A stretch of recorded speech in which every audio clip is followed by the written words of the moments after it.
ย่าสุขภาพแข็งแรงเนื่องในวันสงกรานต์ปีใหม่ไทยนะคะสุขภาพแข็งแรงอยู่กับลูกกับหลานไปนานๆ ดูดูกันให้อยู่ดีมีสุขร่ำรวยสุขภาพแข็งแรงคือกันเด้อลูกหลานก็ได้อยู่ดีมีแฮง ลูกใครไข่เก็บอยู่น้ำลูกของหลานเติมโด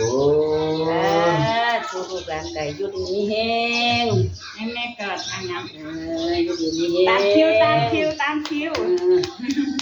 อยู่ดีมีสุขร่ำรวยเท่านั้นเสื้อกันอยู่ดีมีสุขร่ำรวยเด้ออันใดอยู่ ปีใหม่ไทยให้คุณย่าสุขภาพแข็งแรงค่ะ นี่ยุติขายนี่ ดีมีสุขนะคะ ลูกหลานก็อยู่ดีมีสุข พ่อลืมว่ามีกล้องอยู่นี่มายืนบัง สุ ด้ ข วย ภาพก็ให้แข็งแรงก็ให้ร่ำให้รวยอันเด่นเลี้ยวก็ให้แตกล้านแตกแสนเด้อ สาธุปีฟ้าก่อน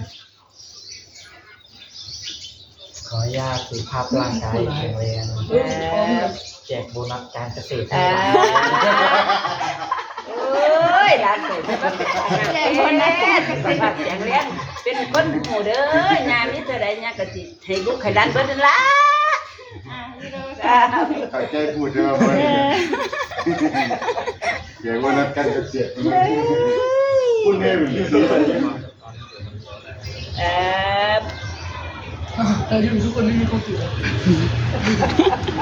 ลาทันคือดีมีสุขครับเด้อเป็นเด็กดีเรียนหนังสือเก่งๆได้เป็นเจ้าคนนายคนเด้อครับเด้อย กมือใส่เลยลูก ยกมือมาใส่ล่ะ มาคนนี้ ให้สุขภาพแข็งแรง ครับอยู่กับทุกคนไปโดน ครับผม ๆเล่นกับพาไปเลี้ยงชาบูบ่อย ฝากเป็นลิงชาบู มากลากันอันให้อยู่ดีมีเฮ ยกมือไหว้ด้วยลูกยกมือไหว้ด้วย เป็นเด็กดีนะครับ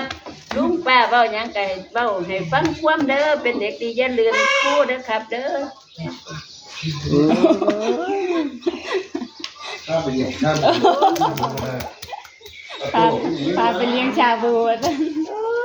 นายดิ ป้าเราปิดประตูไหม ป้าแล้วบังลูกหลานข่อยนะ ๆย้ายอาบน้ำ เดี๋ยวคุณย่าจะอวยพรสงกรานต์ให้กับทุกท่านค่ะ